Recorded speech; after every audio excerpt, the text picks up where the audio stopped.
What's up guys, Jordan95 Gaming here and welcome to episode 2 of Let's Talk Football. This is basically the series where we talk about football matters in real life, not really about the gameplay, just more about football matters in real life. Before we start guys, can I make sure that if you want to ask me a question for my 50 subscriber Q&A, that you get them in as early as possible, because I haven't got many at the moment and I may have to change around the 50 subscriber special idea and do something else. So if you want to see a Q&A guys, I need your questions in as soon as possible, and I'll appreciate if you put them below or ask them me on Twitter.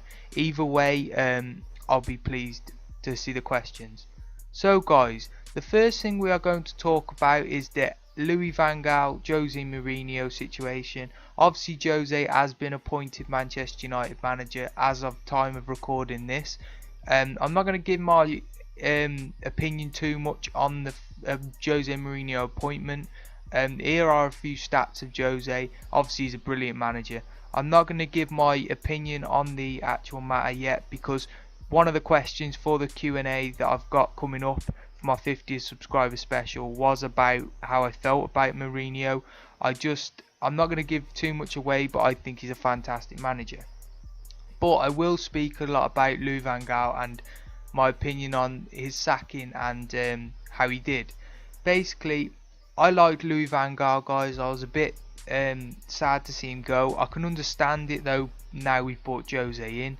I can understand why we'd let him go, as he did only have a year left. But he has done some brilliant work this year, bringing through the likes of Rashford, and not just Rashford, I mean Cameron Borthwick-Jackson has been class for me. He's been one of my favourite youngsters to come through this year. He's given Varela the chance, he's given Love the chance, he's given a lot of good young players a chance, and I know a lot of people were saying he was forced into it, but certain players he was not forced to keep playing. Like, he's carried on playing Rashford non-stop for the rest of the season, and he wasn't forced to do that. So I think you've got to give him some credit, and he hasn't only just done it at United. You've got to look at what he's done at other clubs with youth players, and I'd like to thank Van Gaal for everything he actually did.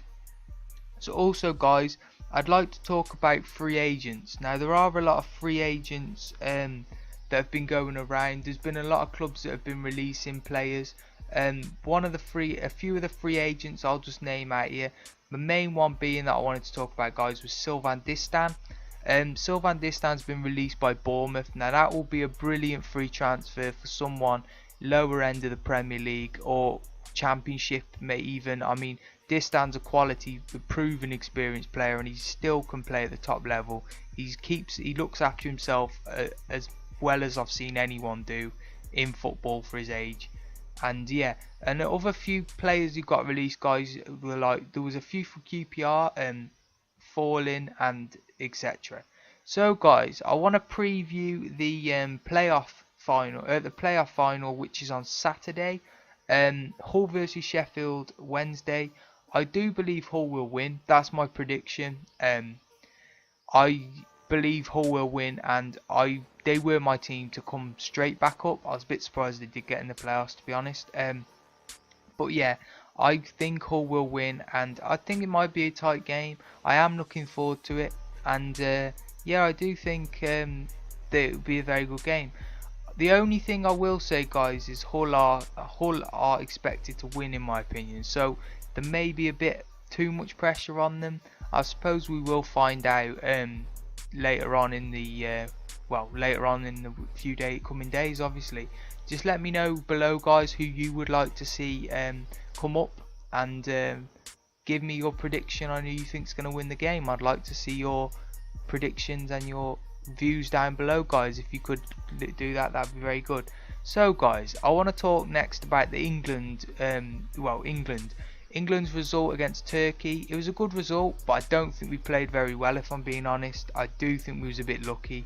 I think Turkey were very, very good, and although Turkey are a very good team and a decent team, against bigger teams I think we would have lost, and you could see the frailties. I mean, we was good at times going forward, we had a lot of options going forward, but then defensively we were really poor and naive again, and they should have scored. If not for a very, very good Joe Hart save, they'd have drew with us. And so guys, there's a few points I want to ask you guys about England. Obviously, um, the likes of Rooney, whether you think Rooney should be playing up front or in midfield for England. I do think he will be playing cam for England.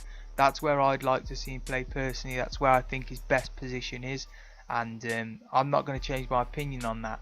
And also guys, whether you'd like to see, who you'd like to see at the back. I mean, Smalling with Cahill or Stones, because I do think Smalling's a given to be our #1 centre back this year in the Euros.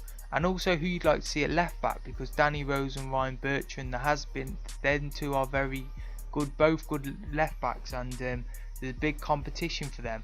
And the main point guys I'm going to talk about England wise is obviously Daniel Sturridge getting injured. Daniel Sturridge is injured apparently in training again.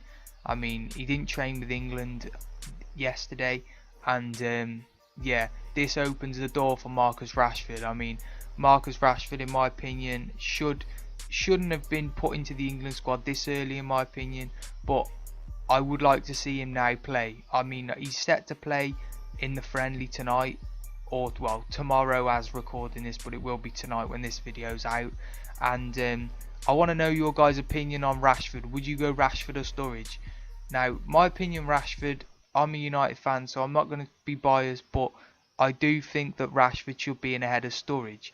But I would have took Andy Carroll just as like a different option. But if it's between Rashford and Sturridge, in my opinion, it should be Rashford, because he's a lot more like, well, he has in my opinion, he's better finisher, and also he will stay fit. Like, Sturridge is injured every 5 seconds. I mean, you don't want that when you're going through a big major tournament.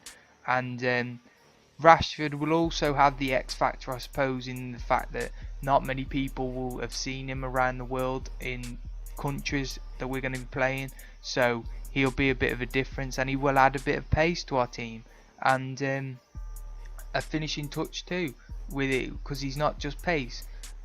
Just let me know your guys' opinions on that. I would be very interested, because there might be conflicting different ways of people looking at it, because obviously I am a United fan. So if you guys have got any different opinions to me, let me know. And don't forget, I need your questions for my 50 subscriber Q&A if you want to see that. If you don't want to see that, just let me know what you want to see instead for what I should do for it. But thanks for watching guys. I hope you enjoyed this. I love doing this series for you, and I'll see you soon guys. Bye.